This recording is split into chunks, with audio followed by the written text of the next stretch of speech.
Josemar, Oi. já queria dizer que é um prazer ter você na rede de pesquisadores falando sobre um tema tão importante, né?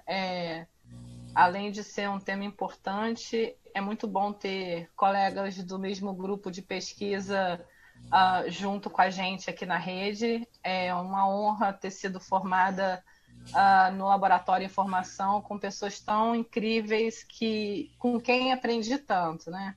Então, se estou aqui hoje, fatalmente é por muito do que eu aprendi com vocês. Então, agradeço mais uma vez. Estou passando aqui, ó, o link para vocês, quem quiser compartilhar nas suas redes, no Facebook, Onde eu vejo isso? Como é que eu faço pra no acessar a chat imagem? aí do lado. Chat.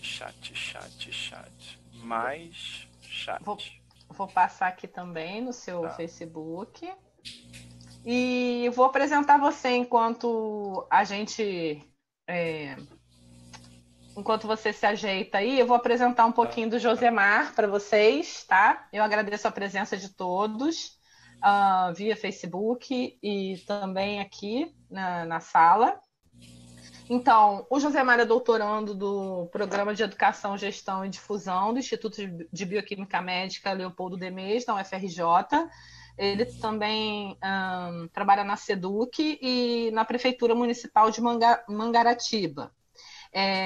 Ele é doutorando orientado pela professora Denise Lanes, e é docente da educação básica pela SEDUC e também pela Prefeitura de Mangaratiba. Tem experiência como docente em cursos de especialização para professores na educação à distância, pelo CEDERJ e UFRJ, e iniciou seus estudos sobre as condições de trabalho de professores em 2011. Ele utiliza o software Iramutec e adora Excel para as análises. A gente tem um pouco de semelhança aí, né, Zé? Tem curiosidade em ensino de física e também de ciências. Então, boa noite, sejam bem-vindos, Suzana e todos que estão presentes, Jean. E a palavra é sua, Josemar. Ah, Agradeço mais uma vez e a gente vai aprender um pouquinho com você sobre um pouco mais sobre burnout. nada, Primeiro, boa noite a todos. Agradeço bastante a oportunidade. Juliana é um doce. Vocês percebem logo na apresentação da gente. Ela sempre coloca à frente e acima, com muita importância, mas com certeza essa é só mais uma das iniciativas da Ju e eu fico muito feliz, né, poder falar um pouquinho da síndrome de burnout, que apesar de estar lendo muito, estudando desde 2011, a gente ainda está aprendendo sobre a síndrome de burnout. É, Hoje, apesar de eu falar sobre os profissionais de educação, inicialmente eu falava muito sobre burnout em professores, mas é muito vasto e a maioria dos trabalhadores está suscetível a desenvolver as características da síndrome de burnout pelas reformulações no trabalho, pelo aspecto que o trabalho tem tomado na nossa vida hoje em dia. Então isso tem sido muito comum.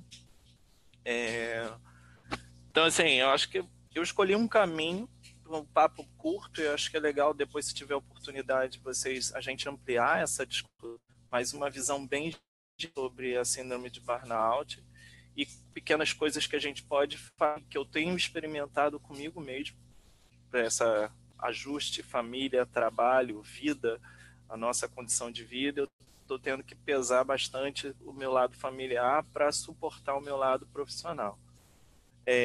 Eu acho que eu vou começar falando sobre o Sísifo, né, o trabalho de Sísifo, que é muito comum a gente ouvir as pessoas falarem. Eu acho que hoje em dia isso é uma imagem ou um aspecto que a gente tem que pensar, né? Pô, parece que eu estou rolando pedra morma e ela não volta, e eu tenho que todo dia levantar e enrolar essa pedra morro acima de novo para que ela possa ficar, mas ela não fica, né? Então é um castigo.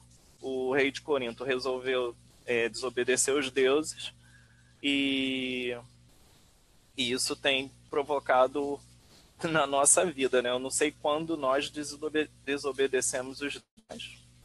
Vamos seguir, né? Então, assim, o primeiro fator é assim, que várias doenças hoje em dia têm afetado a nossa saúde, do que a maioria delas está relacionada, mais da metade relacionada às condições e o modo de vida. Não são doenças causadas por invasores, bactérias, vírus, etc., contagiosas, mas sim por a forma que a gente deve viver. Não sempre essa escolha está relacionada a... Não foi a minha escolha individual, né? Mas eu digo no aspecto mais amplo, social. Então, o surgimento do termo, eu acho que é legal a gente inicialmente falar um pouco sobre isso, porque é um termo... Eu não sou formado em psicologia, né? E acho que isso tem sido cada vez mais rico. Toda vez que eu vou falar com a Sociedade Brasileira de Psicologia, falar com os grupos de psicólogos que pesquisam a questão da saúde do trabalhador, isso tem sido muito rico, eles veem isso de uma forma muito rica. Eu já estou mais à vontade de falar, como eu sou professor de física.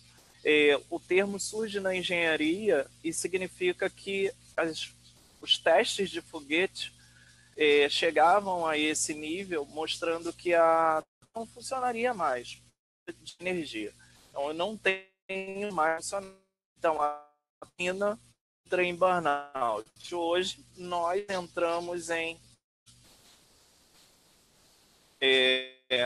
fora da engenharia, a primeira vez que se for no termo burnout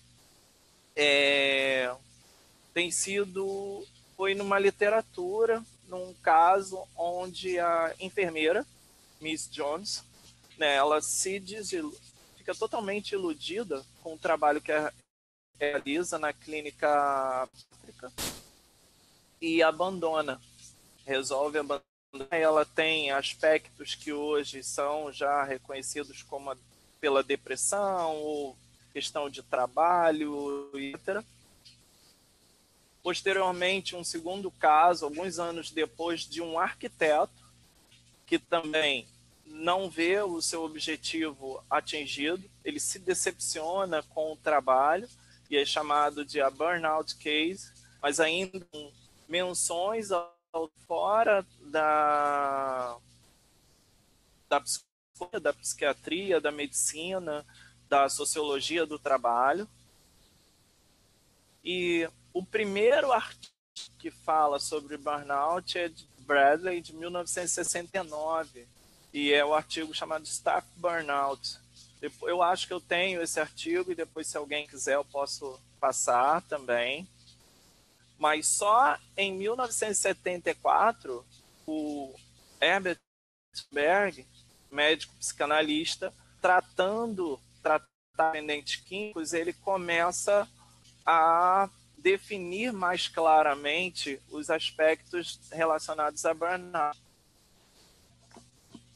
Então, hoje a gente poderia pegar pessoas que são dependentes de cocaína, crack, seria muito semelhante. Então, a sociedade chamava essas pessoas por não viverem mais, se relacionarem mais nem com sua família, a relação com o trabalho, simplesmente em função das drogas, eram os burnout, né? Hoje a gente vulgarmente e até desrespeitosamente fala, os dependentes de crack ficam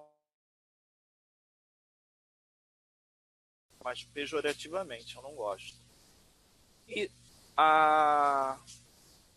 o termo ficou mais popular no final dos anos 70 e início de 80, e principalmente a esse grupo de pessoas que tem destaque, principalmente a Cristina Maslach.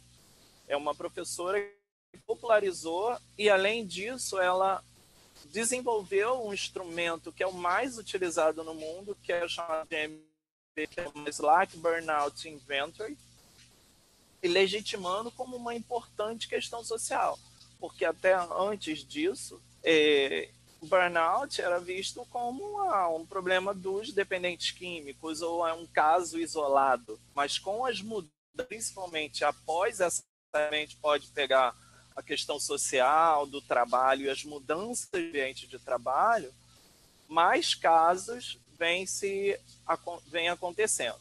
Aí, onde mais acontece? A gente pode pegar principalmente pessoas profissionais que trabalham com uma clientela que exige um envolvimento muito grande, um acompanhamento. Então, a gente tem professores, nós temos médicos, enfermeiros. A maioria dos trabalhos aqui no Brasil tem sido feito com médicos e enfermeiros, mas também pilotos de avião, bancários, atendentes de telemarketing, um trabalho, vou me recordar o nome agora, mas muito famoso, com atendentes de telemarketing, né, que realmente tem esse olhar, né, eu preciso atingir as metas, mas o cliente está do outro lado e eu tenho que ser frio com um determinado cliente, porque eu tenho que cumprir, eu sou cobrado pela empresa. Então, acho um ambiente de pressão muito grande, mas você vai entrar com atletas, com alunos de graduação, estudantes de ensino médio, principalmente na etapa angular. É muito comum alopécia, cistite, problemas gastrointestinais muito intensos, dores de cabeça, desmaios.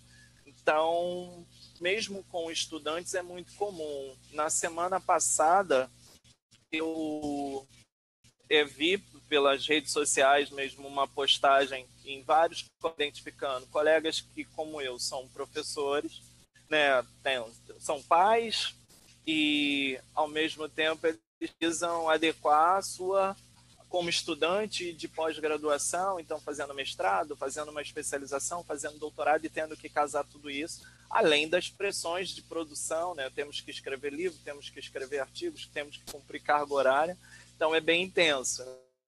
Eu trouxe meu filho aqui, mas colocá-lo num outro ambiente, então, devido a algumas questões, tive que me adaptar hoje para estar trabalhando em casa e podendo fazer. É um prazer fazer isso, mas exige uma adequação familiar. Estou de invasor aqui em casa. Vamos trabalhar de casa.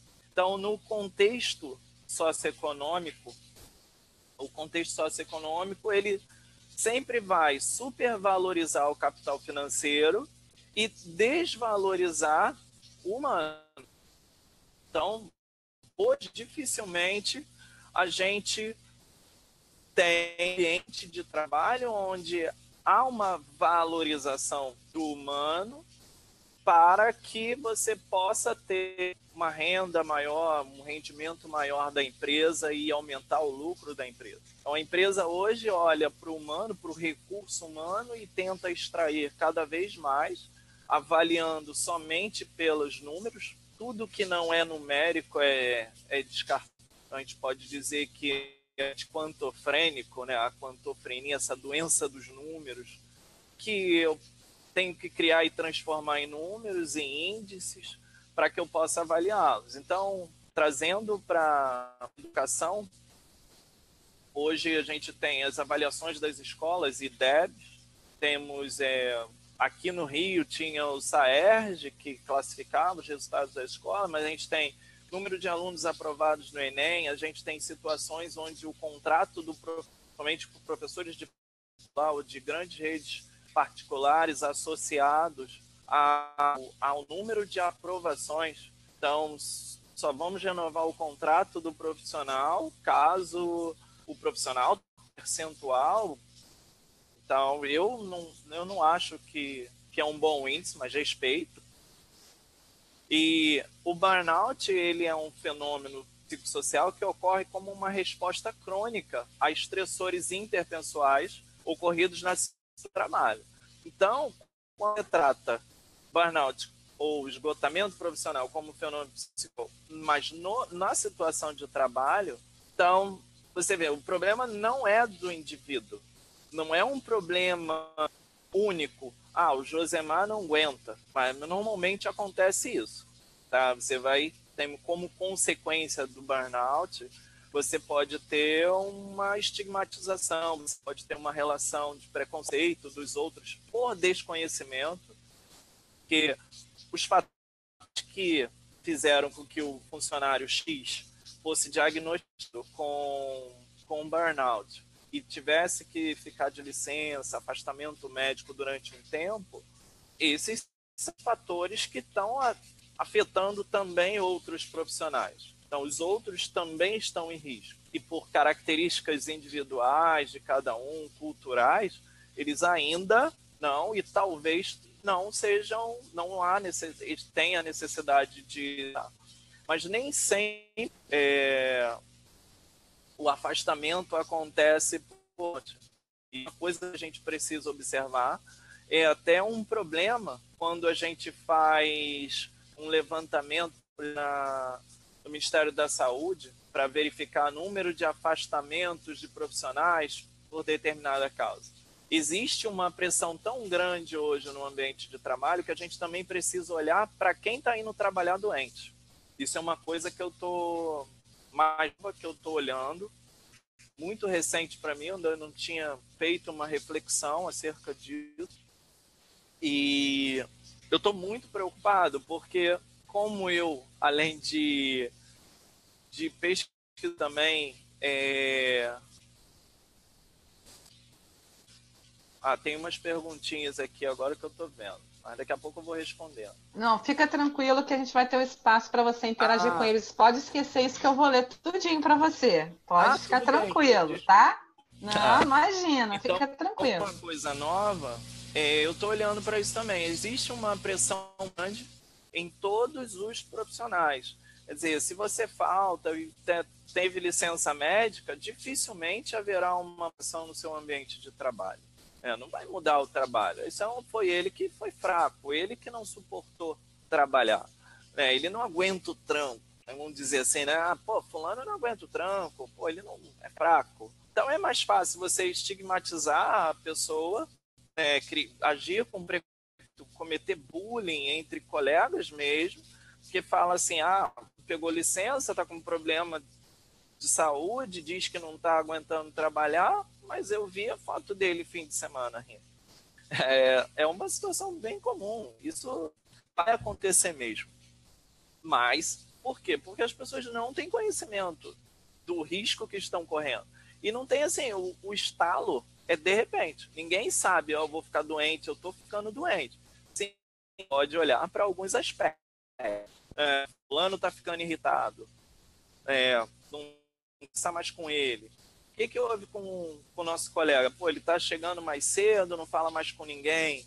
Então, são observações que a gente precisa fazer, estar atento, porque em muitas situações um colega está cuidando do outro, porque a empresa dificilmente vai estar atenta em relação a tudo isso. Então, já existe previsto na Previdência Social, se for diagnosticado, pode ser que o profissional, o trabalhador, se aposentar por invalidez, porque retornar ao ambiente de trabalho é muito complexo, o diagnóstico é difícil, existem alguns trabalhos falando sobre o desconhecimento dos próprios psiquiatras, médicos em relação ao diagnóstico, fazer esse diagnóstico da síndrome de burnout, e a partir de uma gama de trabalhadores que possivelmente estão desenvolvendo assim, eles também não vão ter o diagnóstico correto e não vão poder se aposentar ou mudar ou adequar sua vida numa outra relação com o trabalho, que é a maior preocupação hoje dos pesquisadores, né? Como fica a vida dos profissionais nesse ambiente de trabalho onde se desvaloriza o humano. Então você desequilibra, né? Tá sempre que trabalhar mais. E tem um desenho, eu estava até conversando com alguns colegas, que são algumas algemas eletrônicas, né? Grupos de WhatsApp de empresa, grupos de Facebook e redes sociais, onde a gente fica falando do trabalho num horário onde a gente não deveria falar do trabalho. Isso faz com que a gente amplie o tempo de contato com o trabalho, falando de coisas que não deveriam ser faladas ali. O trabalho é para ser trabalhar na empresa, num horário de trabalho. Claro, tem gente hoje que trabalha em home office. prova para corrigir em casa, eu tenho que ler um artigo, eu tenho que preparar apresentações em casa. Hoje eu estou trabalhando em home office. Estou aqui nessa atividade, é uma atividade do meu trabalho e que eu estou aqui durante um tempo. Mas isso não pode ser a rotina, isso não pode dominar a minha vida, isso não pode estar à frente dos valores principais. Então, nos últimos anos, eu tenho conversado com pessoas, eu tenho da minha rotina de vida que eu tenha pelo menos um equilíbrio maior. Eu não posso me mudar, né? Então, não posso mudar totalmente as escolas onde eu trabalho, eu não posso mudar a universidade ainda, né? Então, é luta, dança, mas adequar isso, um ambiente mais saudável, mudanças até mesmo na gestão de sala de aula é importante para que o professor possa ficar mais relaxado durante seu trabalho, se sentir mais realizado, ter reconhecimento. É importantíssimo. Custo também, eu estou fazendo e aí eu estou vendo aqui eu consigo, aqui eu não consigo, então é se reorganizar melhor para atingir os seus objetivos e não ser afetado pela cena. Então aqui é importante ressaltar que existe código, né? Se vocês conhecerem alguém, vocês quiserem divulgar para alguém, é importante orientar no trabalho mesmo, se precisar ir ao médico, que existe um código. O grupo faz parte dos transtornos mentais e do comportamento, está no grupo 5 da CID, Z73, e aí é sensação de estar acabado, ou síndrome de burnout, ou síndrome do esgotamento emocional. E as abordagens, elas são as mais variadas. Só um minutinho, Zé, tudo bem? Desculpa interromper, Não, mas será que antes de você falar das abordagens, a gente pode conversar um pouquinho, que tá um monte de gente um pouco ansioso aqui? Ou você quer falar das abordagens agora? Porque assim, a gente já falou um tempinho, além dos 15. Tudo bem, como você quiser, como você preferir. Então, vou só fazer alguns comentários aqui. Primeiro, eu gostaria de agradecer muito a professora Magda Saião Capucci, professora do curso de Pedagogia do 5º período na Universidade Severino Sombra, em Vassouras. Ela está com a turma toda aqui, acompanhando a gente. Que legal. Então, ela deu um tempinho lá na disciplina dela e recomendou que todos estivessem por aqui. Então, gostaria de agradecer imensamente. Isso é um dos nossos objetivos, né, Zé? Eu também agradeço, é uma honra, fico muito feliz de saber que tem uma turma aí de futuros colegas da pedagogia. Eu não sei quem é que vem para a educação, mas é importante, vão ser trabalhadores, já são trabalhadores e estudantes ao mesmo tempo, então já tem aí uma dupla jornada, né? Quer dizer assim, já ficam um pouquinho sobrecarregados, né? Ela falou que a disciplina dela hoje é sobre gestão escolar e o tema, então, vai ser útil a beça com todos lá. Agradeço muito mesmo a presença. Que honra! E assim, eu gostaria também de dizer que o Josemar disponibilizou a apresentação para a gente da rede, mas ele fez algumas modificações, então ele vai reenviar para mim. Eu vou disponibilizar para todos por e-mail, tá? Por e-mail de quem se inscreveu, e também vou disponibilizar um link do Google Drive para o pessoal do Facebook. Então, ao final do webinar, ele fica lá, a live fica gravada, né?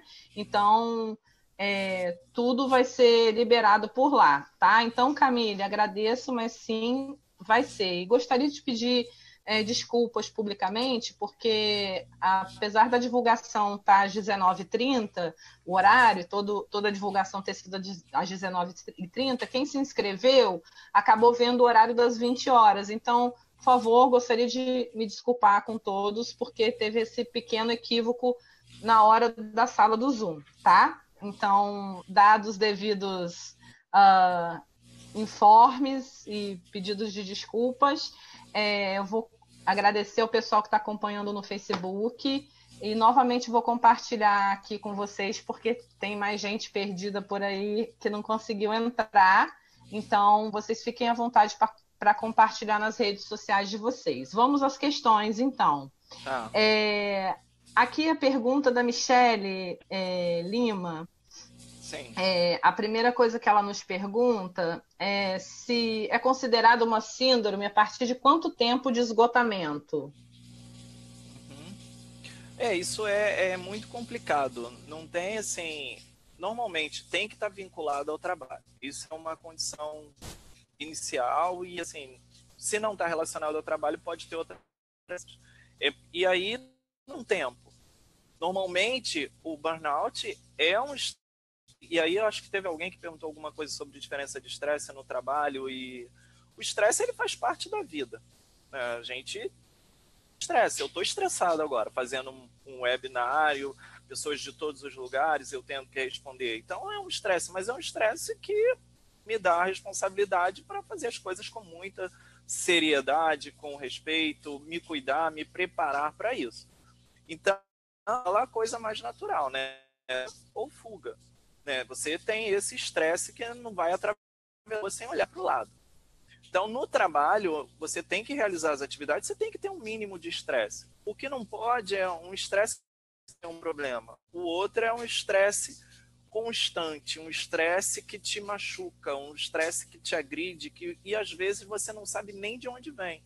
Assim, eu estou com medo de mandar embora, mas quem é que está me olhando? Eu posso confiar nas pessoas no ambiente de trabalho? Porque um ambiente de você tem uma disputa muito grande, onde não se valoriza o coletivo e sim a essência, que é uma palavra que as empresas utilizam muito, a gente tem que tomar cuidado para que eu não esteja entrando e saindo realmente dos meus objetivos de vida. Né? Eu deveria trabalhar num ambiente prazeroso, mas nem sempre, ou quase nunca hoje em dia, tem acontecido isso. Então, o que eu posso fazer na minha vida para equilibrar isso? Então, uma das coisas é algumas pessoas, pouco tempo, já sentem. E aí não é legal determinar tempo. É até perigoso. Um estresse crônico. Então, eu não acredito que um mês eu nunca vi e posso até me informar para depois dar um retorno para ela se existe alguma temporal. Mas eu não li isso em nenhum dos livros, em nenhum dos artigos, eu nunca li sobre isso. Mas normalmente um período mais longo de exposição àquele ambiente com muitos fatores que são nocivos à saúde. Servem como ameaças, né? Ameaças até invisíveis. Ameaças você tirar a luva para mexer em algo quente, para agilizar o serviço, porque a luva é um EPI, e aí é um dispositivo de proteção individual, mas eu vou fazer mesmo sem a luva porque eu vou fazer mais rápido. Eu acho que é mais ou menos isso, né? São coisas que fazem você se expor ao risco, você sabe que está correndo risco, mas por medo de perder o emprego, necessidade de trabalhar, por concorrência, por resultados, você acaba tomando atitudes que te fazem mal e que te expõem e que uma hora você acaba sentindo mais. A gente tem uma, assim, acho que a Michele, então, a gente tem aí acho que tá chovendo a beça aqui, estou preocupado com a internet. Não, eu também, aqui está chovendo muito. Na verdade, Michele, então, espero que ele tenha respondido sua questão, tá? A Giovana está perguntando se é possível hoje em dia conseguir licença tendo como justificativa o burnout. Não sei se é bem uma justificativa. Não é uma Né? justificativa. Não sei se é bem uma É justificativa. diagnóstico. A pessoa se sente mal, precisa procurar um médico especialista, um psiquiatra, procurar psicólogo. E não é um diagnóstico simples, então o psicólogo, o médico, eles vão fazer sessões para conversar e descobrir a causa desses sintomas, que são bem variados e depende da pessoa, mas a pessoa pensa no trabalho e ela sente dor de cabelo, está na hora do trabalho, sente dor de barriga, mau humor antes de ir para o trabalho. No trabalho, isso às vezes tem uma ampliação muito grande. E a relação com pessoas, com chefia, assédio moral, assédio sexual, violência nas relações, é muito complicado. Bullying mesmo profissional. E esse risco, né? Período da crise, por exemplo. Então, a gente está num período em que todo sentindo a crise. Vai para um trabalho onde existe a necessidade de produzir mais. independente se produzir algo material, né, celulares, eletrodomésticos, mas você precisa produzir, o seu trabalho tem que se produzir. Às vezes, como a produção não está diretamente relacionada ao que você ganha, a recompensa, ao reconhecimento, mas é mais que sua obrigação produzir. Então, tem que tomar um determinado cuidado com isso, mas procurar sempre o médico especialista, falar o que você está sentindo e pedir um acompanhamento. Se for realmente relacionado ao trabalho, ele precisa se afastar. E assim... Eu ia falar mais isso mais à frente, mas já que tocou no assunto... Mas a gente volta nele, eu acho que é importante voltar nele. Muito importante. Muito e importante. Assim, primeiro é a dificuldade de diagnosticar e, às vezes, o próprio indivíduo não consegue saber que está doente, que precisa de tratamento. E aí é que é legal isso para os outros. Olha, o trabalho não é só uma raivinha, não. Com certeza. E a gente tem aqui várias contribuições do pessoal do Facebook, né? Então, assim, não exemplificando, saiu na Nature, acabou de sair na Nature, vou compartilhar o link aqui com vocês, tá? Um artigo falando sobre depressão e esse tipo de problema, até compartilhamos algo parecido, né?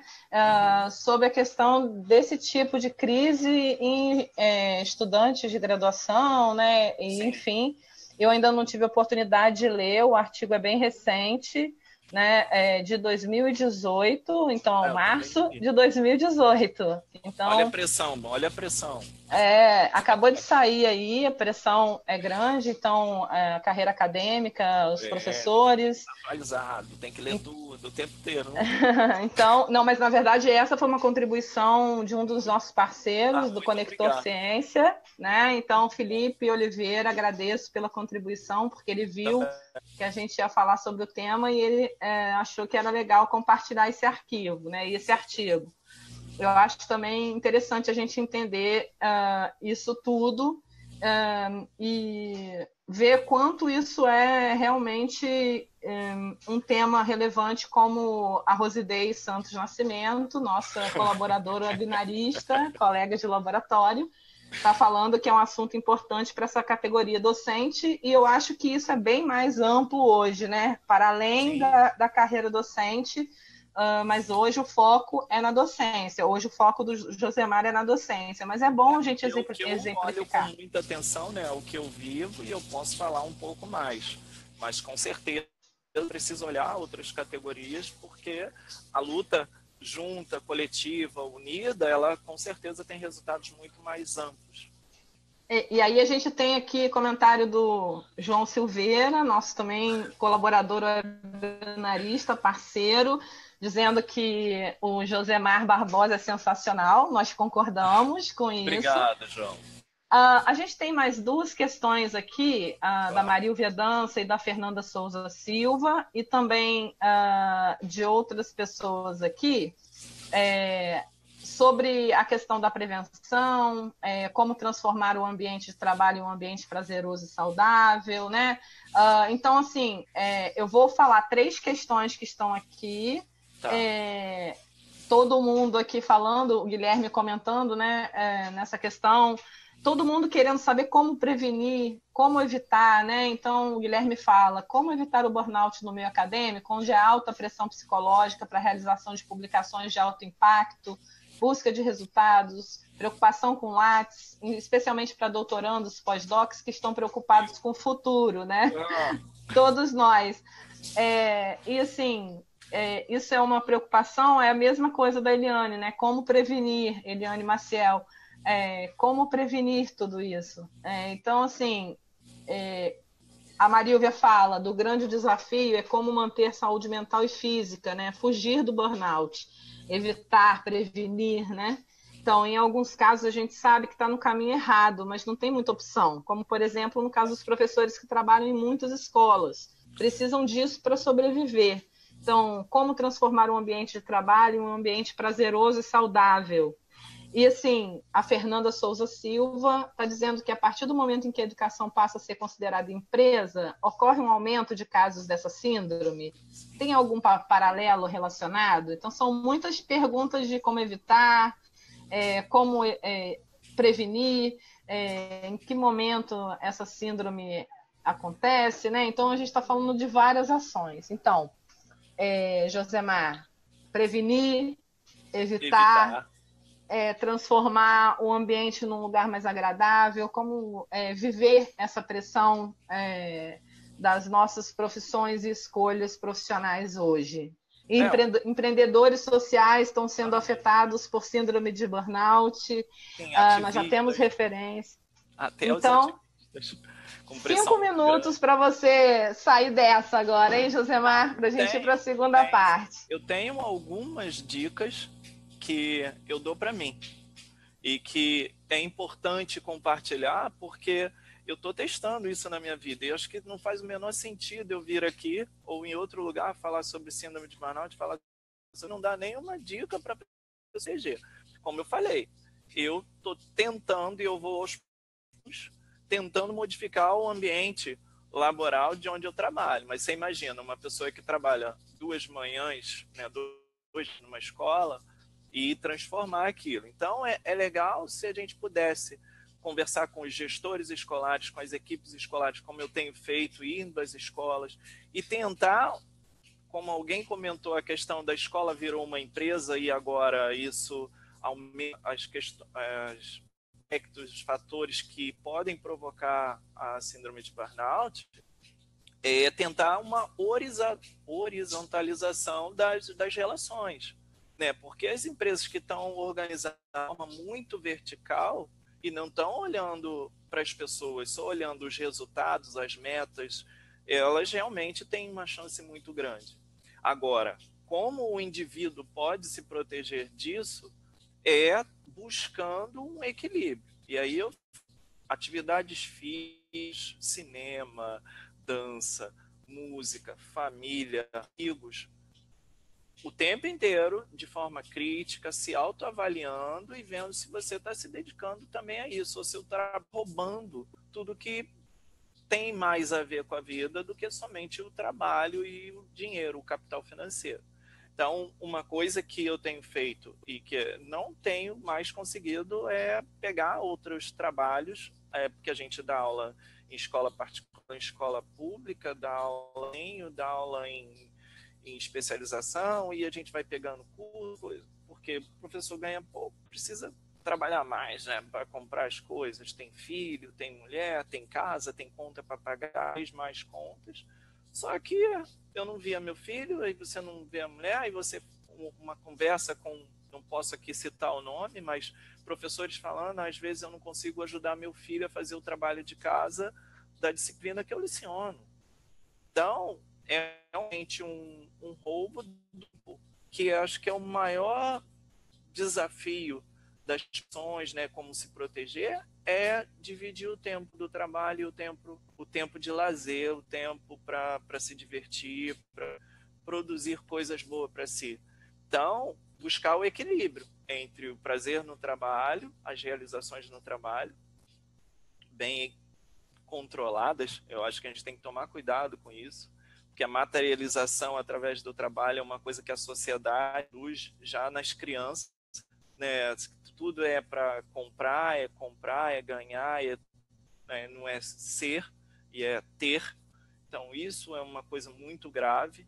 Tem que tomar cuidado com isso. Eu fico olhando do meu filho e, devido aos meus estudos, eu olho com muito cuidado. Então, assim, na sala de aula para os professores, eu falo com os colegas, e eu tenho falado o tempo inteiro, a gente precisa controlar menos os alunos, deixe os alunos mais à vontade, envolva alunos, né, um pouco desse peso, já que a gente não pode construir uma escola linda, um prédio do governo, né, que a escola deveria ter granito, deveria ter sala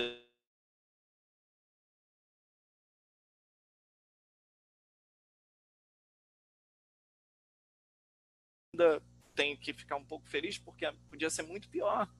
Tem escolas que não tem banheiro, escolas que não tem cozinha, escolas que não tem telhado direito, não tem a sala de aula, né? A gente viaja no Brasil, principalmente mais para o interior, a gente vai vendo coisas muito assustadoras. E aí é uma coisa que eu quero fazer, conversar com professores fora das grandes capitais, sair um pouco disso. Então, exercício, dança, cinema, arte, cultura, achar o equilíbrio. E família, amigos, para você se proteger um pouquinho. Gerenciamento do tempo para além da carreira. Sim, perfeito. Achar esse equilíbrio são questões muito individuais, são muitos fatores que influenciam. Cada um fazer uma reflexão e psicólogo, procura um psicólogo, terapia, psicoterapia, relaxa um pouco, vai lá e conversa e tem que tentar se rearranjar se você acha que não está dando mais conta, porque a pessoa que trabalha demais já é um sinal para muitos especialistas de um problema, né? O workaholic, né? A pessoa que só trabalha, é querendo sempre mais, e se ele não acha esse equilíbrio, ele está sendo uma pessoa nociva, não só a família, está sendo para si, está sendo no ambiente de trabalho também. Olha, compartilho com o Guilherme, com o Josemar e com muitas outras pessoas. Não sou uma professora de sala de aula, mas também tenho estudantes, né, de educação à distância. Sou uma pesquisadora e estamos todos no mesmo desafio de gerenciar o tempo, melhor o tempo e compreender melhor como nos prevenir, evitar. Eu tenho certeza que todos aqui têm interesse em entender melhor o que é, como prevenir e como a gente se protege. Então, eu acho, temos mais vários comentários, eu vou deixar para a segunda etapa, se vocês me permitem, tá? Tem várias dicas aqui, prática, Fernanda está dizendo prática de relaxamento, meditação. Sim, mindfulness também, yoga. Então, assim, eu vou pedir para o Josemar continuar para a segunda etapa e aí a gente discute um pouco mais no final. Todo mundo concorda? Tudo bem? Facebook aí, o pessoal? Só para a gente dar sequência, porque eu acho que tem bastante coisa para a gente trocar. E aí vamos ver até chegar ao final, né, Josemar? Que aí a gente consegue equilibrar melhor todos esses questionamentos e essa interação. Tô adorando o papo. Então, ok, fica à vontade. Eu volto para todos os questionamentos que eu deixei de comentar agora, tá bem? Tudo bem, Ju. Na hora que eu puder continuar, você me avisa. Pode continuar. Eu volto depois, tá, gente? Todo mundo que deixou comentário no Facebook aqui, eu volto, tá bom? Pode ir, Josemar, fica à vontade. Então, assim, dando continuidade, as abordagens, elas estão cada vez mais misturadas. Apesar de eu fazer essa estrelinha aqui separando uma sócio-histórica da síndrome ou da psicologia do trabalho, da saúde do trabalhador, uma questão clínica que vai relacionar a produção de cortisol, o impacto no cérebro de determinadas substâncias, tem coisa, né? Tem as questões psicossociais, as questões organizacionais, como as empresas estão estruturadas e qual o impacto disso na saúde dos trabalhadores, relacionando especificamente a síndrome de burnout, mas há muitas outras questões que podem provocar não só o trabalho, mas o adoecimento dos trabalhadores.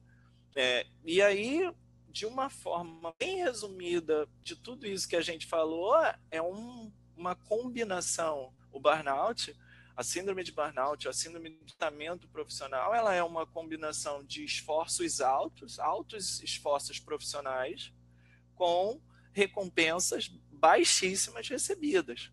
Não só recompensa financeira, mas é recompensa no tempo de vida, é recompensa no conhecimento, sabe, da qualidade, do esforço do seu trabalho. Essa combinação entre altos esforços e baixas recompensas, ela possivelmente, depois de algum tempo, já vai estar dando o indivíduo, dependendo das questões externas à empresa, já desenvolvendo características da síndrome de burnout. E é legal falar assim, a burnout ela tem 3 aspectos que a maioria dos pesquisadores nela, né, a partir dos estudos no final da década de 70, da década de 80, com a professora Cristina Maslany e todo o seu grupo, Um dos primeiros aspectos a aparecer é a exaustão emocional, mas relacionada também à exaustão física e exaustão mental. Então, falta de energia, falta de entusiasmo para realizar as atividades, para trabalhar, sentimento de esgotamento, né? Começou o dia, eu já não quero mais fazer isso. E são aspectos muito comuns na síndrome, nessa dimensão que é chamada exaustão emocional, mas exaustão física e mental, aí depende do autor, vai mudar um pouquinho, mas ela basicamente é cansaço, né? Falta de energia para realizar a atividade. Realização pessoal ou eficácia, essa é uma dimensão que normalmente nos inventários ela está invertida, então os que são avaliados, né, eles têm um resultado muito alto. Então, a baixa realização ou a ineficácia, né, no trabalho, ela tem característica do sentimento de inadequação, né? Que fazendo meu trabalho, eu tenho que ensinar, tenho que dar prova, mas por que eu estou aqui? Isso não faz o menor sentido. Os garotos não querem estudar, ou a escola, ninguém valoriza a escola está sempre ruim, a sala de aula é quente, né? Hoje mesmo fui de novo de trabalhar. A autoação negativa, interna e externa. Isso aqui é uma coisa muito perigosa, principalmente falando de docente.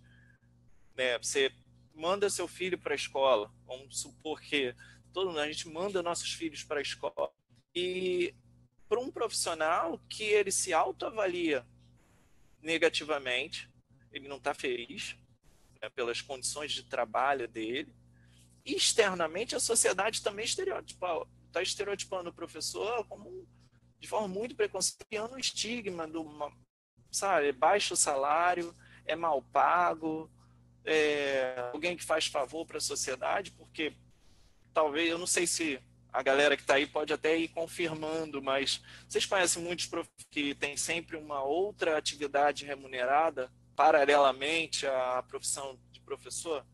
Vocês estão falando com um, né, que trabalha com venda, além de ser estudante, além de ser professor, já há alguns anos. E isso eu consigo, graças à minha família, adequar, que eles me dão todo o suporte, e aí eu consigo ficar mais tempo junto com sentimento de insatisfação nessa autoavaliação. Está insatisfeito, eu não quero, eu escolhi uma profissão, me dediquei, estudei, mas eu não sou reconhecido. Então, ele tem esse sentimento de insatisfação, tá nessa dimensão. Então, a gente já falou de duas dimensões: exaustão, ineficácia, ou a realização pessoal, que é também, dependendo do autor, vocês vão encontrar diferenças, mas esse sentimento de ineficácia, né? Uma autoavaliação bem muito baixa. Então, quer dizer, o pessoal falhou, né? Não consegui. Me dediquei, estudei pra caramba, trabalhei, fiz concurso, e agora? E agora? A terceira dimensão é despersonalização ou cinismo. E aí tem características o cliente, os colegas, a organização como objetos. Vou lá cortar a madeira, tenho que produzir um móvel, mas e daí? Tem que fazer isso. Vou fazer de qualquer jeito que der, e não estou afim de fazer. Esse cara fica aí falando, me mandando fazer coisas, eu não vou fazer. O sarcasmo na relação com o outro, e aí a gente tem muitos exemplos e vocês podem fazer reflexão sobre experiências individuais de vocês, né, com doutores, com médicos que foram sarcásticos com vocês, cínicos, deboche, se passou, se não passou, estuda mais no próximo período vocês voltam, se dediquem mais, né? Mas não é uma questão nossa como aluno ou uma questão só do professor que está lá, né? Uma questão muito mais ampla da organização, do ambiente de trabalho, e para alguns o ambiente de trabalho dos professores é o ambiente de estudo do aluno. E se o ambiente de trabalho não está realmente prazeroso, para os alunos talvez não seja também não. Um ambiente saudável de aprendizado.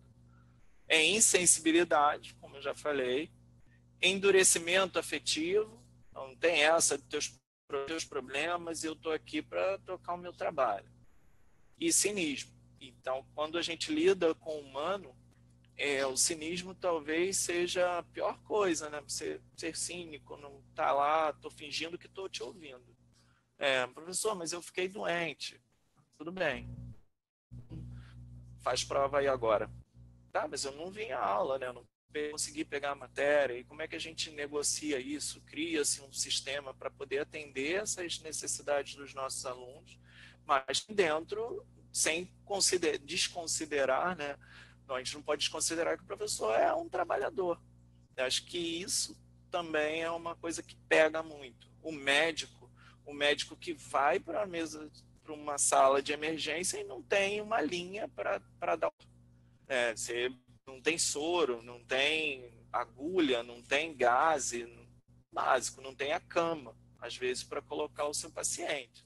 Então, você passa por todo esse período de estudo, de provismo, de formação, e quando você vai para o hospital, você não consegue tratar a pessoa. Ou metas de atendimento. No consultório médico, na clínica, tem que atender 50 pessoas no dia, 40 pessoas, eu não sei quanto é. Não posso aqui dar um número preciso para vocês, mas às vezes a gente lá com o médico, ele está numa tensão tão grande que ele nem olha para a gente. Nem toma aí, vai fazer esse exame, toma esse remédio.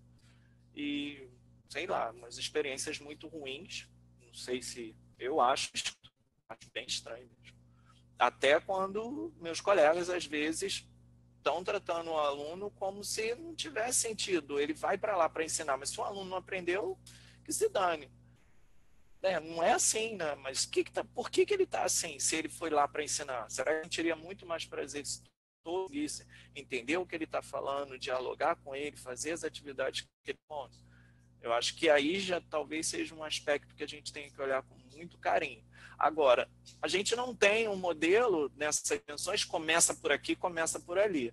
Então, dependendo da cultura, da população, da profissão, os estudos têm mostrado assim, pode começar por baixa ou reduzida realização pessoal, isso acaba envolvendo um mesmo despersonalização e ele fica exausto fisicamente. Outros estudos mostram que começa por exaustão, muito cansado, aí despersonaliza e até não conseguir mais, não se sentir mais realizado. Ou o contrário, começa por exaustão, vai para reduzida realização pessoal e a despersonalização chega por último. Aí no final ele já não quer mais falar com ninguém, está cínico, está sarcástico e assim continua. Então não existe um caminho, mas a princípio essas três dimensões. E aqui, em relação ao... Aqui são modelos que vão representar mais ou menos aquilo que eu acabei de falar, né? Começando por despersonalização, com baixa realização pessoal e exaustão no final. Então, não tem assim um caminho. Depende de quem está avaliando, quem está sendo avaliado e os modelos adequados a ele, tá? Então, aqui eu trouxe um exemplo, né, de um aspecto clínico relacionado ao burnout, que esse estudo é de 2017, bem recente, e fala estresse, burnout e depressão. Então, ele fez uma revisão sistemática dos trabalhos que avaliavam pessoas em burnout, em depressão, mecanismo de metilação de DNA, né, que eu entendo pouco, mas a ciência eles avaliam esses aspectos, produção de substâncias no cérebro relacionados a isso, e como isso está acontecendo. Aí eu fui ler sobre metilação de DNA, né? Ela bloqueia determinada ação, né, cadeia ali na cadeia do DNA, e as pessoas começam a não conseguir mais realizar determinadas atividades, e aí aspectos. Isso relacionado ao ambiente de trabalho, que é uma coisa muito legal, que eu achei muito legal de se acompanhar. Como é importante, né? Isso é mais uma prova de como é importante a gente repensar o ambiente de trabalho. repensar o recurso humano. Não é só para você extrair o máximo daquela pessoa, ela não aguentar, manda embora, traz outro, coloca aí na mesma situação, talvez ganhando menos, porque já tem que recontratar, porque ele está ganhando mais, que ele já tinha uma experiência aí, talvez não tenha aqui ainda. Né? A gente vai ter que avaliá-lo. Então, já ganhando um pouquinho menos, esse estudo, e tem muitos outros estudos, e aí uma junção de áreas, né? Teologia, psicopatologia, medicina e a neurociência. Imagino um dos estudos desse com estudantes seria bem interessante, principalmente em períodos de avaliação, em alguns alunos de pós-graduação. Quem sabe a gente não toca um projeto desse lá no Instituto Química, nos centros da saúde, para avaliar os graduandos, os pós-graduandos. E a gente tem, a minha própria orientadora fez um estudo com pós-graduandos há algum tempo, e estresse, todos mundo sabe, já tem algum ano, isso gerou uma nota na Nature, e fez com o professor Leopoldo Demés, e foi um trabalho muito legal. E já mostrava que a gente precisava repensar a forma como a gente estava conduzindo, né, a organização dos cursos, do trabalho do professor universitário também, que é uma jornada, é uma dupla função, então ali tem conflito de funções. Aí ele tem que ser professor, mas ele, ao mesmo tempo, ele tem que ser um pesquisador, um cientista, e ele tem que escrever artigo, as pesquisas dele têm que andar, e tem que ser em revistas de alto impacto. A gente tem, em alguns países no mundo, um intercâmbio muito intenso das questões avaliativas do professor e do salário dele, que eu acho uma coisa perigosa, uma coisa muito perigosa. Tá associando a nota do meu aluno, né, a minha produção científica na revista tal, mas, né, todo mundo pode escrever na revista X, todo mundo pode publicar na revista Y. Como é que vai ser feita essas avaliações? Como são feitas? Então, é uma outra, mas a gente tem que pensar se pode realmente estar condicionando o salário depois a essas avaliações. Que a gente precisa avaliar, eu entendo que sim. A gente precisa discutir um ponto onde essa avaliação não é só punitiva. Você falar, todo mundo tem dificuldade em cálculo, né, uma disciplina que eu fiz e que realmente é difícil, é muito difícil. Por que a gente não muda também o formato da disciplina cálculo? Será que todo mundo que está passando no vestibular não tem capacidade de acompanhar? Será que a maioria tem que ter dificuldade, tem que sofrer mesmo para se formar em cálculo? Porque eu só ouço as pessoas falando, eu mudei de curso por causa de cálculo. Isso é uma preocupação para o estudante. Como a universidade está recebendo estudante? Como a escola da educação básica está recebendo estudante? Como a escola recebe os novos professores, né, os professores menos experientes? E aí, o cara acabou de se formar, chegou à escola, mais experiente, que já tem vivência, ele recebe esse professor e possibilita a sua experiência, meio que uma tutoria nos anos iniciais? Não sei. Isso nunca aconteceu comigo. Eu nem pude me responsabilizar por receber novos professores, isso não está previsto, e nem fui recebido por novos professores, por professores mais experientes quando eu comecei. Um acolhimento sempre de um grupo de professores, mas não era previsto. Era uma coisa do ambiente de trabalho.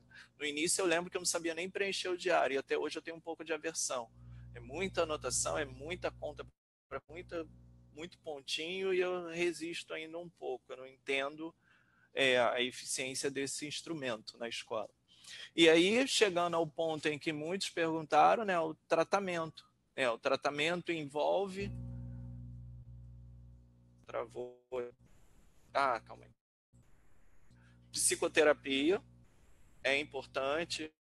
O interessante é que houvesse momentos no ambiente de trabalho onde a gente pudesse compartilhar nossas angústias, nossas dificuldades, da semana, do mês, da quinzena, que fosse.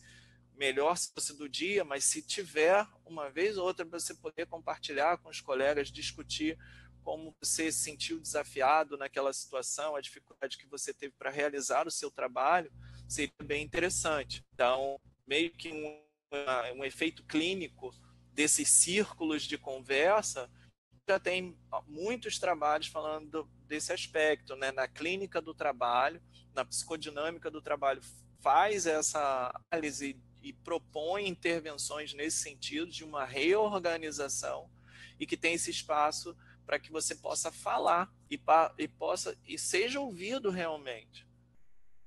Intervenção psicossocial associado à psicopia, a gente pode ter a intervenção psicossocial não só no indivíduo, mas também na instituição. Tratamento farmacológico, porque situações muito graves é necessário, para que eu não gosto dessa coisa e também não sou médico, então não vou entrar numa discussão mais profunda sobre isso. Mas em alguns momentos é necessário tomar um medicamento para reequilibrar as questões hormonais e que são afetadas em alguns indivíduos, não é para todos, não é sempre, mas que seja uma coisa temporal, num período o mais curto possível. E aí alguns trabalhos orientam que o tratamento farmacológico deve estar associado a alguma atividade de prazer física, para que isso possa ter cada vez mais reduzida a sua quantidade de produtos químicos, né, de medicamentos, e ele possa reorganizar a sua vida, entender o que está acontecendo consigo e tocar. E aí, uma intervenção administrativa, né, que eu acho que é a coisa mais difícil hoje em dia.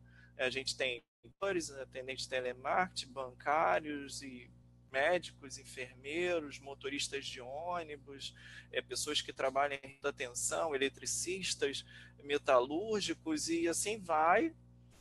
Mas as empresas não mudam, né? Então a gente tira o cara de lá, ele fica bom, porque o problema não é dele mesmo, ele foi afetado por uma condição ambiental. E volta, possivelmente, ele não conseguiu se reorganizar e se ele não recebeu o tratamento eficaz por pressão própria, né? Se eu fico muito tempo fora, eu estou passando uma mensagem para a empresa, para os colegas que eu fui fraco, que eu não aguentei e tudo, então preciso voltar logo, né? Qual é a garantia que a gente tem hoje ainda que esse cara não vai ser mandado embora depois de um grande tempo afastado, se tratando? E aí não vão se mandar embora, não vai falar que por causa do afastamento, vai associar a não, possivelmente. Então é algo que a gente precisa refletir no nosso ambiente de trabalho, propor grupos de discussão, horizontalização da gestão empresarial, da organização, reorganizar o trabalho. Claro que tem que estar vinculado, a empresa só sobrevive com produção, mas em muitos casos vê que há uma gestão cada vez maior. Então, no nosso caso, dos professores, eu já percebi, não tenho provas aqui, é uma percepção do Josemar, fique bem claro isso, que essas ações nos últimos anos da reforma da Previdência e das leis trabalhistas, ela tem gerado uma angústia em muitos professores. No caso aqui do Rio de Janeiro, o fato do pagamento ter sofrido um impacto devido à crise fez com que muitos professores que já têm tempo para aposentar estejam adiando a aposentadoria. Eles continuam trabalhando, porque quem é da ativa, apesar de receber um atraso, recebe. Independente de onde vem a verba para isso, a gente recebe. Mas os aposentados não têm garantia, então atrasa muito o trabalho. Os aposentados estão numa situação muito complexa. Espero que se resolva logo, porque é o meu futuro. Eu estou falando do meu futuro professor da educação pública do Brasil, do Rio de Janeiro.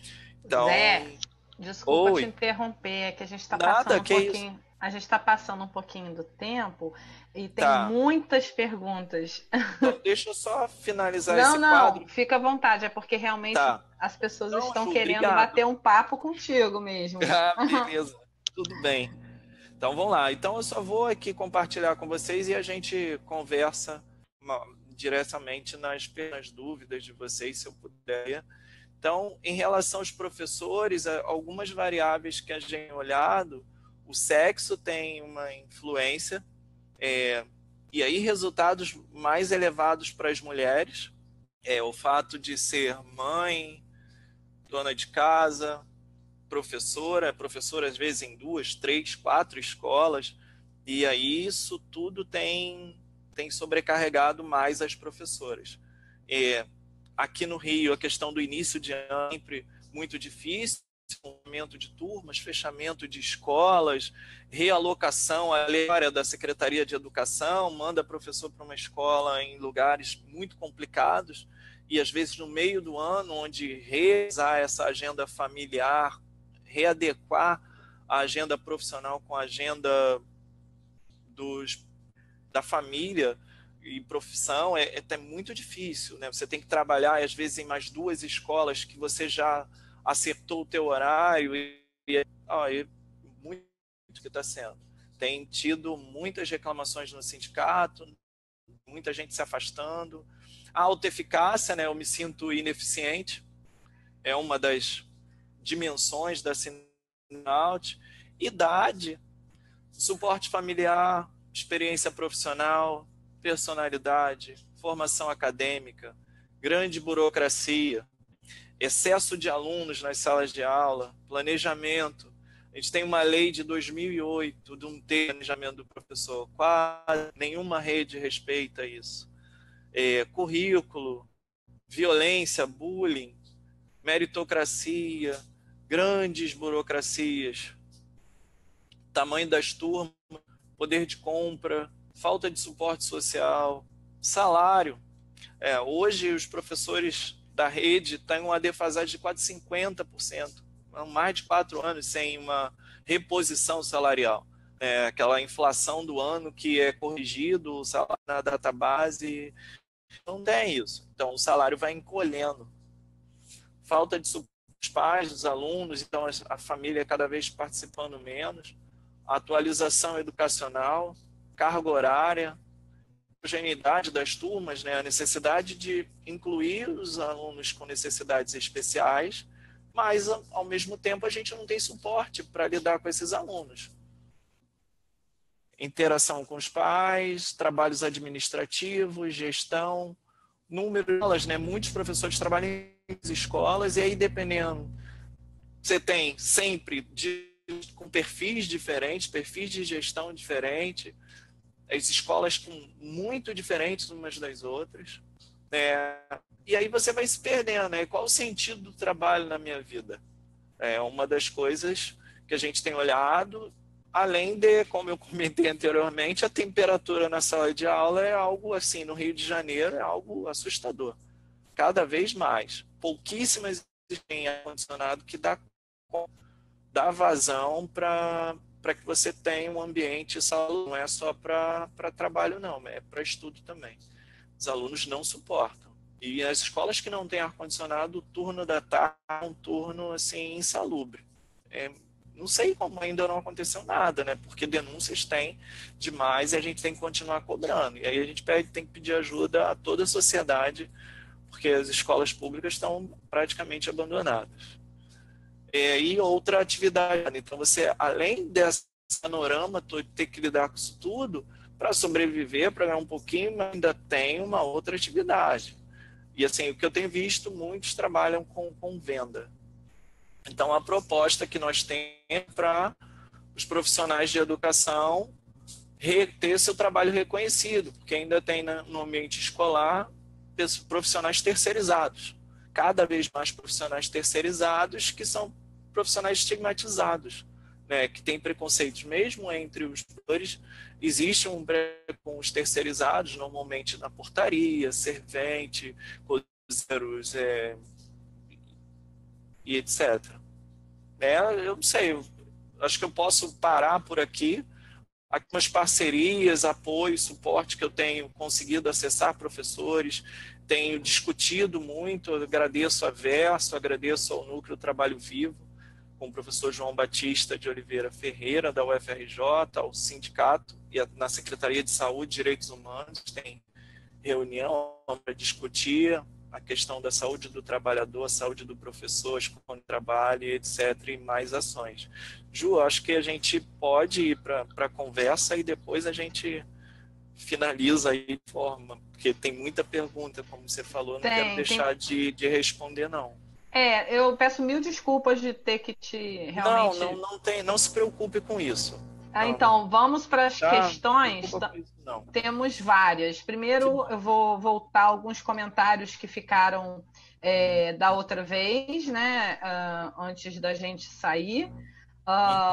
Então, ainda a gente tem alguns comentários sobre a Adriana Brasil comentando que ela já apresentou alguns sintomas e comentando que pensando tanto no trabalho financeiro, a gente esquece de cuidar, né?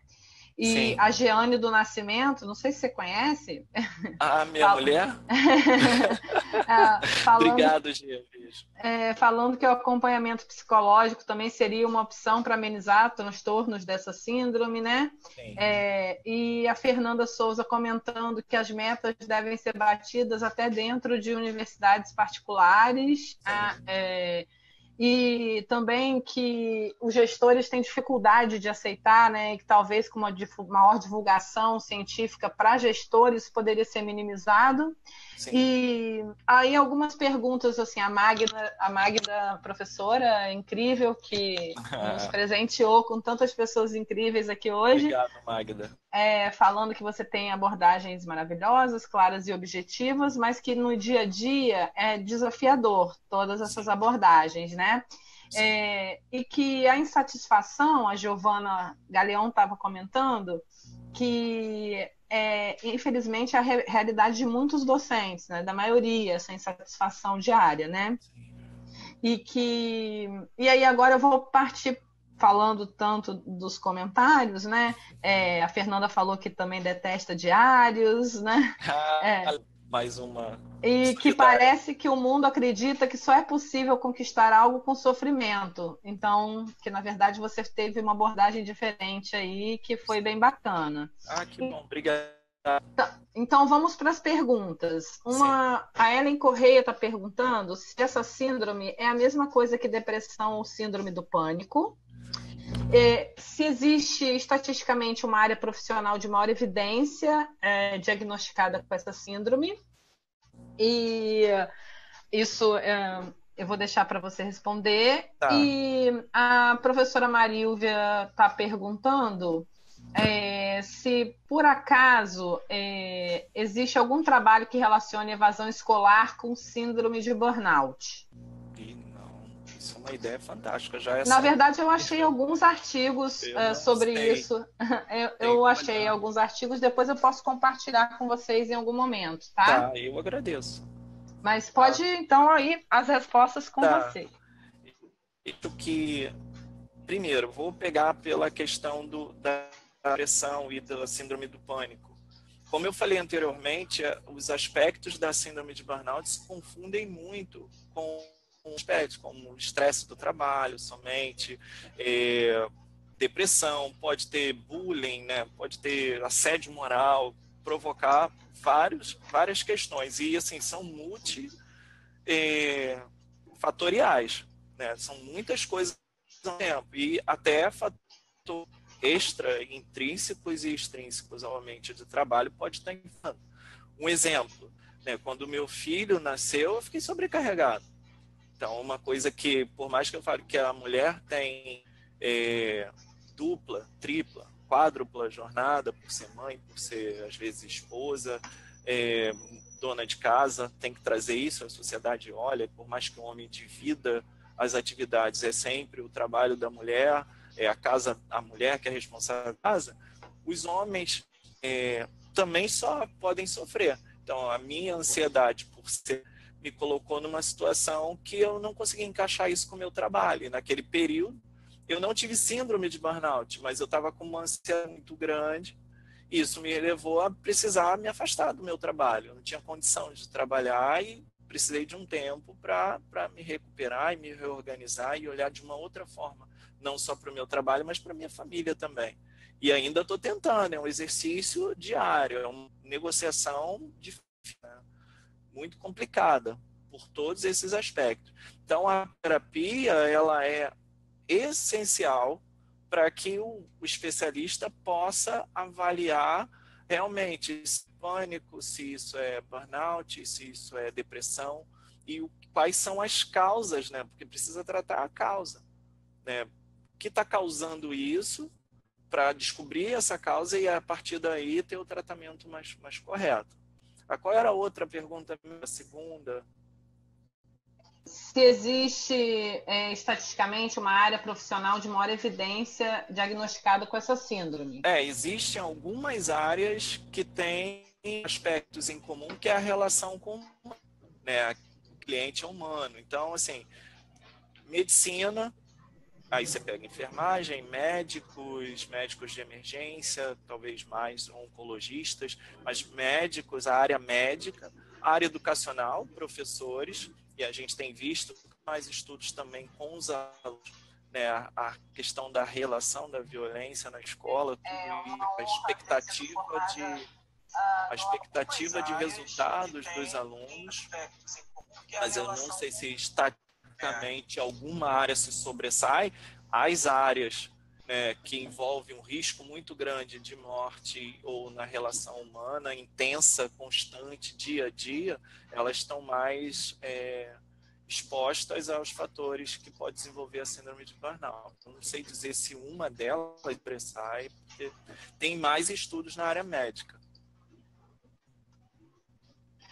Falando também, como eu mencionei, né, a gente também está tendo algumas questões relacionadas aí a pós-graduandos e essa Sim. parte da academia, o pessoal da engenharia, empreendedorismo social. Então, assim, mas também desconheço alguma especificamente maior, né? Uhum. Mas a gente tem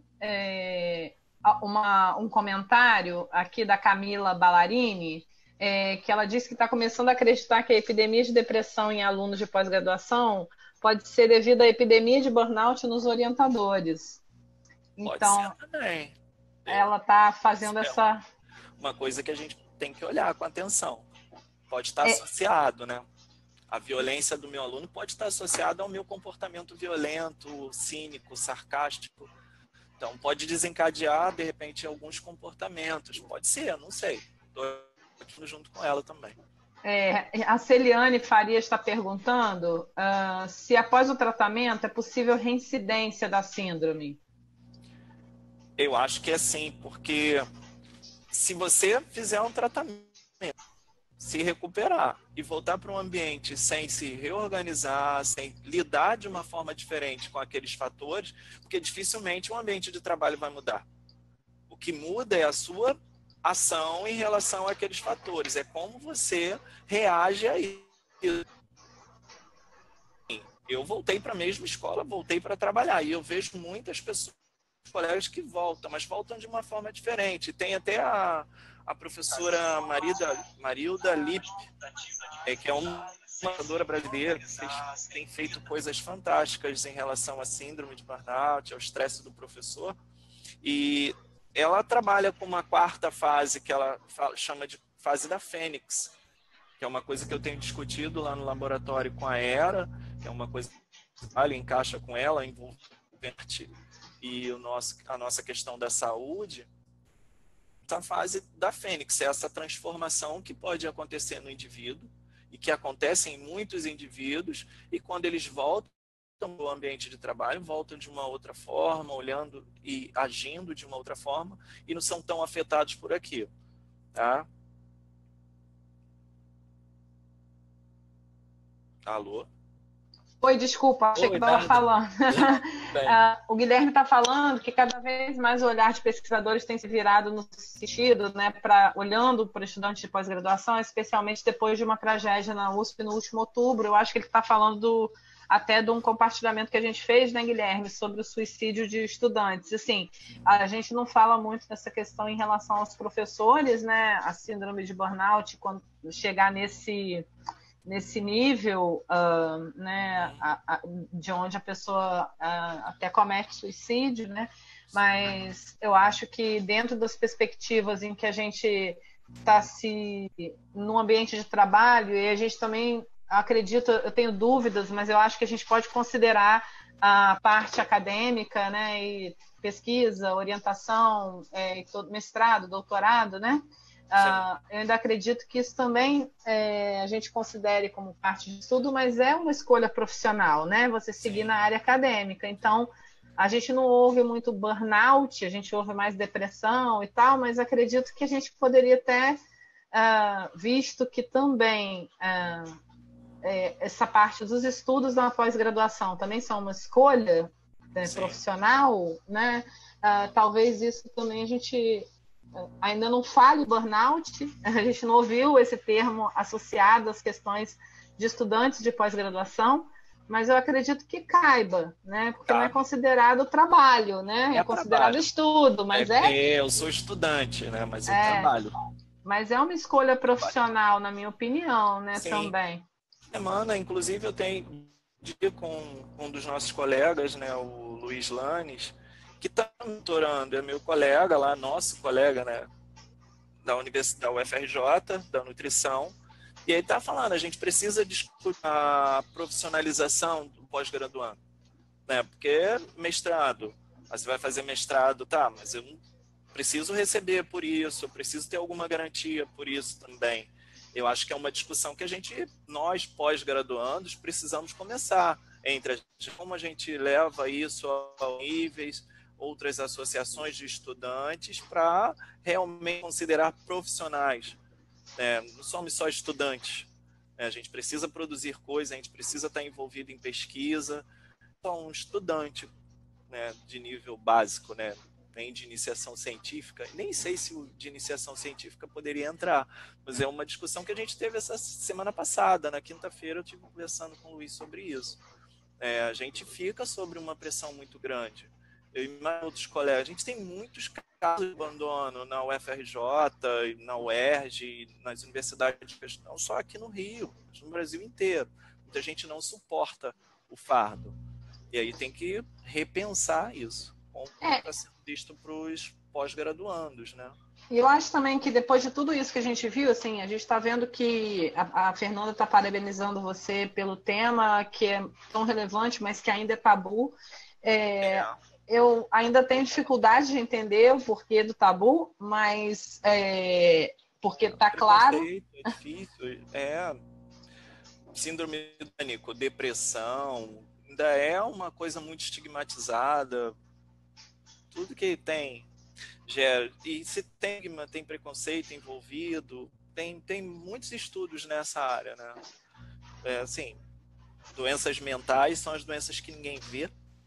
Tá doente, não tô vendo nada, não tá com o braço engessado, não tem ponto, não operou o quê? É difícil, é muito complicado. É um tema legal trazer para um outro webinário para se discutir, né? As pessoas não podem ver, né? Eu não tô vendo. Como é que você sabe que eu tô doente? Você sabe que eu tô sentindo? Você tá doente? Você agora? Vocês estão sentindo o quê? Como é que vocês se sentem? É uma reflexão que a gente tem que fazer e a gente tem que discutir, porque às vezes a gente é preconceituoso mesmo tendo a informação. Porque no dia a dia, na correria, a gente não para olhar para o outro, não escuta o outro, não escuta dentro de casa, nos laços que a gente tem, e às vezes a pessoa está precisando de ajuda. Teve alguém que comentou as questões de suicídio, estão muito relacionadas a isso, a altas pressões pessoais e às vezes familiares, né, principalmente alunos de cursos onde a venda do produto é a tua aprovação e o teu futuro, né, aprovação num curso militar, numa formação militar, aprovação nas grandes faculdades, os melhores cursos, nós aprovamos para lá, eles vendem isso e põem pressão nos melhores alunos passar para lá, porque isso é meio que uma bola de neve, né? Ele precisa reiniciar o processo de propaganda com muitos alunos aprovados, porque a metodologia é espetacular e realmente, mas às vezes o aluno quer ir para um curso de arte, que esteja mais livre, mais feliz, ele vai ser feliz fazendo isso. Já ouvi absurdos, eu não quero nem compartilhar. Sou totalmente contrário a isso. Eu sou a favor da ação. Você quer se formar? Vai. Quer trabalhar com isso? Vai. Quer ir para o circo? Vai. Quer vender jujuba? Vai vender jujuba. Seja feliz, no princípio. E nem todo mundo tem que ir para a faculdade, nem todo mundo tem que estar na universidade estudando e se dedicando a fazer mestrado, doutorado. Eu estou porque eu quero, porque é meu sonho, porque é minha vontade. Você fez isso, mas nem todo mundo tem que fazer isso. Parar de impor isso, uma ideia na cabeça de toda a sociedade, todo mundo tem que ir aquele caminho. Não, tem muitos caminhos, independente das suas notas na escola. Você pode ser um aluno que tira 10 em tudo e querer ir para o circo. Eu quero ser circense. É uma outra coisa, artista de rua, eu quero ser artista de rua. Imagina hoje um cara que se formou em física, como eu, resolvo agora virar artista de rua. Falo para minha família, aqui na minha família mesmo eu já vou ouvir coisa. Para não quer mais nada. Eu acho que verdade. Então a Celiane está falando para você continuar firme nas pesquisas. Obrigado, Celiane. Na verdade, o Josemar defende doutorado daqui a uns 2 anos, 3. Mas na verdade o mestrado dele também foi nessa área, então ele está continuando o trabalho, ampliando a visão. Isso. Eu tô com problemas aqui na minha internet, no Facebook, eu não tô conseguindo acessar lá. Tem algum problema e eu não consigo ver o que tá lá, infelizmente. Tô tranquilo. Não, eu sei, eu tô tentando acessar aqui as perguntas, eu não tô conseguindo finalizar. Consigo ver de alguma forma aqui?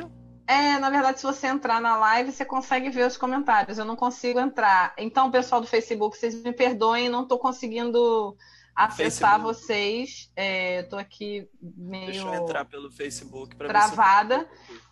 Mas, de qualquer forma, como eu disse, estava preocupada com a chuva. Eu gostaria de agradecer a todos que estão aqui com a gente. Mais uma vez, ao pessoal que estava acompanhando aí de Vassouras. Um beijão, Lucas. Pessoal de Vassouras, tudo aí para vocês. Precisarem, estamos à disposição. Eu acho que você deixou seu e-mail aí, né? Deixei meu e-mail. Tenho contato através da rede com você. Qualquer dúvida, você pode chegar a mim, não tem problema. Isso, e assim, pelo jeito, né, vocês têm realmente interesse em burnout, assim como nós, né? Eu acho que esse tema é um tema relevante para todas as profissões, né? Nosso mundo está nos levando a caminhos, às vezes, um pouco mais complexos em relação à gestão do tempo, e não é por falta de amor à profissão, às vezes é até excesso de amor, então você dá tudo de si, mais do que deveria, né? A gente ama tanto o que a gente faz que a gente trabalha, porque quer o melhor para a gente e para o outro, né? Então, sim, é um pouco isso, eu acho, as carreiras que têm tanto impacto, né? Empreendedor social, profissionais da saúde, profissionais da educação. Então, vejam como as pessoas que lidam com essa questão da empatia, a gente trouxe uma webinarista para falar de autocompaixão aqui, né? É um pouquinho a gente lembrar que, sabe, no avião, eu fiquei pensando nisso, quando as pessoas falam, primeiro tem que cair a máscara, você pega para a sua, sim, e depois você coloca nas crianças e tal. Então, é um pouco a gente tentar olhar para a gente um pouquinho, e eu estou falando isso para ver se a gente pega, né? Um pouco, porque a gente é super importante a gente se dedicar ao outro, à nossa profissão, mas se a gente não tiver inteiro, né, se a gente não tiver equilibrado, é um exercício complexo, como a Magda falou, né, no dia a dia é difícil. É difícil, ela é difícil, até porque os outros acham que há uma normalização, né, desses comportamentos, de assédio, dessa gestão sobre as pessoas. Eu até compartilhei nesse slide, não sei se vocês estão conseguindo ver, mas tem um livro que é muito bom, que fala da gestão como uma doença social, né? Por valorizar excessivamente os números, né? A organização social, a empresa sempre associada a números, a resultados, quantênica. O número é mais do que você não é um número. Você é uma pessoa, você tem as suas subjetividades naquele ambiente com muitas subjetividades, as intersubjetividades, como eu lido com o que eu tenho que fazer. Né? Uma coisa o que eu tenho que fazer é dar aula de física. A outra é como eu dou aula de física num ambiente quente, com aluno desmotivado, com aluno com fome, com quadro sujo. Isso é outra coisa. Como essa aula vai acontecer? Essa é a aula real. A aula do manual, aquela bonitinha, são as mais lindas. As minhas aulas são as mais lindas. As reais eu não sei se são as melhores aulas. Porque eu estou dando aula num ambiente que talvez não esteja previsto no manual. Como é que você vai dar aula numa escola que não tem banheiro, que não tem água, que não tem local de refeição adequado, que não tem sala para você trabalhar? É uma coisa que a gente tem que pensar, né? Até mesmo para qualquer profissão. E aqui eu estou tentando acessar do meu celular. Então a Fernanda está falando que é um tabu no meio de trabalho acadêmico. Então, a Fernanda está agradecendo. Estou acessando o meu celular, que meu computador realmente não acessa. E aqui a Marilvia está agradecendo a rede e está dizendo que foi mais um webinário ótimo, mas na verdade esse webpapo é sempre ótimo quando a gente consegue a interação de vocês, né? Então, acho que eu espero que a gente esteja indo por um caminho realmente de compartilhar e integrar conhecimento e trazendo pessoas como o Josemar, que são tão gentis ao compartilhar conhecimento, né? Então... Deixa uma mensagem aí final, então, Sim, com certeza. Se você puder compartilhar seu e-mail com todos aí, Zé. Tá aqui, ó. Tá ali. Eu vou digitar Josemar, JM Barbosa. Isso, @biocmed. @biocmed.frj.br. Eu vou compartilhar lá no Facebook assim que eu puder, mas quem está vendo aí é JM Barbosa, @biocmed.frj.br, tá? Eu agradeço e peço novamente desculpas pelos meus problemas técnicos da internet, que eu não consigo abrir nada além do Zoom. E eu gostaria de agradecer a quem está nos acompanhando. Então, se vocês puderem curtir a rede, compartilhar, para a gente continuar fazendo esse trabalho, é muito importante a participação de vocês. Quem quiser ser integrante da rede, a gente também tem essa possibilidade. Então, quem quiser se cadastrar como integrante da rede, a gente vai começar a fazer consultas para vocês, começar a propor ações. Então, quem tiver interessado, é só se cadastrar no site, tá? Estou tentando acessar, mas está difícil. A internet com a chuva não está me ajudando. Coloquei aí. É assim mesmo. Então, logo depois também eu vou colocar lá no Facebook. Então, pessoal do Facebook, um beijo, agradeço. Zé, eu acho que você teve bastante impacto com as pessoas do Facebook também. Que legal, Ju. Que é legal assim, quando a ideia é sempre compartilhar o que a gente aprende, né? Um conhecimento que você aprende, que só serve para você, é a relação entre ciência e sociedade. Então, esse espaço que você abriu, assim, eu não sei como... Estou muito feliz mesmo pelo papo. Espero que eu tenha conseguido passar um pouquinho do que eu aprendi. Eu sou aluno de universidade pública, essa formação, a Josemar é mestre, tá? Mas eu acredito na educação, eu acredito como professor, eu acredito como aluno. E esse espaço de difundir, que de repente chegue a uma pessoazinha lá longe, né, pelo canal, pela internet, a pessoa não pôde ir para a UFRJ. Hoje eu fui para a UFRJ, internet, voltei para Campo Grande, 50 quilômetros longe. Para poder estar nesse espaço, eu ia ficar muito frustrado se eu não pudesse estar com vocês aqui hoje e compartilhar um pouquinho do que eu aprendi Quando vocês querem, a gente pode voltar para um outro papo, para trazer, de repente, mais dados, uma conversa com mais informação. Essa foi bem geral, mas eu posso organizar um outro espaço em qualquer momento. Estou à disposição como doutorando e como professor também, como cidadão. Então, eu vou me despedir de você e do pessoal lá do Facebook, que a gente vai encerrar a transmissão. Foi um papo um pouco mais longo, porque o tema é denso e tiveram muitos questionamentos. Eu espero que meus parceiros de sempre, Rafaela Félix, que compartilhou lá no Facebook. Guilherme, um prazer ter você aqui sempre, volte sempre. A gente tem vários webinários ainda esse mês, de vários temas diferentes. Então, a gente tem um calendário que também vou disponibilizar para vocês aqui. Fiquem à vontade, voltem sempre que quiserem. Josemar, você é sempre bem-vindo na rede, como sempre, tá? Tchau, gente. Tchau, pessoal do Facebook. Beijo, Ju. Obrigado, gente. Valeu. Então, pessoal, um abraço grande. Celiane, eu acho que você pegou os links aí. Eu encerrei no Facebook, tá? Dei tchau. Celiane pegou.